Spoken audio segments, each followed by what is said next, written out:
প্রিয় বন্ধুরা, এই ফাল কেন দিলাম? আনন্দ। কথাগুলো শুনে যাবেন তো কেন আনন্দর ফাল দিলাম। আসসালামু আলাইকুম।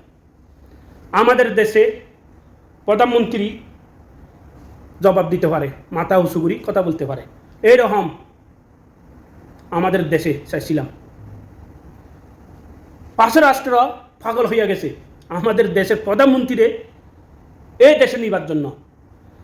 আমরা তো ওই দেশের প্রধানমন্ত্রীকে দাওয়াত দিই না, আমরা তো পাগল হই নাই। আমাদের দেশের প্রধানমন্ত্রীকে এই দেশে নিবার পাগল হয়ে গেছে। যেটা সত্যি এটাই বলি। আমি বিএনপি করি না, আমি আওয়ামী লীগ করি না, আমি জামাতে করি না, আমি দেশকে ভালোবাসি। 54 বছর আমাদেরকে যারা ভুল তত্ত্ব দিই ওই দেশের ফেডের মধ্যে রাখছিল, এই দালালগুলারে কুজি কুজি এই দেশ তো বাইর করে দিবার দরকার। এই দেশে রাখার দরকার নাই। এই দেশে তো আমাদের বাংলাদেশকে দরকার, এই দেশকে বাংলাদেশের তো দরকার নাই। এই দেশে তো যদি আমাদের বাংলাদেশ হাতছাড়া হয়ে যাগই, এই দেশ দুর্বল। যেত বড় দেশ কইব হক, যেত বড় কথা বলিব বলক, আমাদের দেশকে দরকার। এই দেশকে আমাদের দরকার নাই। আমাদের দূরে এই দেশকে দরকার হলে এই দেশের প্রধানমন্ত্রীকে আমরা দাওয়াত দিতাম। আমাদের দেশের প্রধানমন্ত্রীকে নিবার জন্য পাগল হইয়া গেলে কেন? এই দেশের আমাদের দেশের দরকার নাই।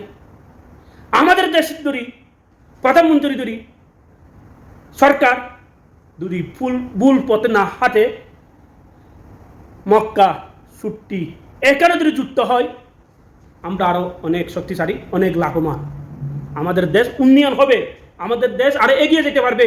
এখানে সৌদি আরব অর্থনীতি টাকা, তুরস্ক শক্তিশালী, পাকিস্তানও শক্তিশালী, কিন্তু টাকা কম পাকিস্তানের।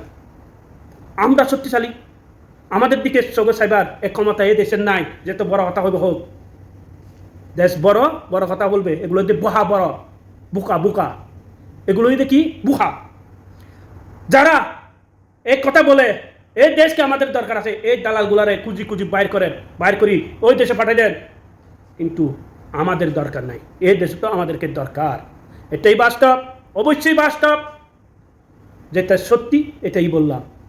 ইনশাআল্লাহ 54 বছর পর এই দেশের ফেরত তো বাইর হইলাম, আলহামদুলিল্লাহ। ভালো লাগলে একটা শেয়ার দিবেন, যদি আনন্দ লাগে অবশ্যই। আল্লাহ হাফেজ।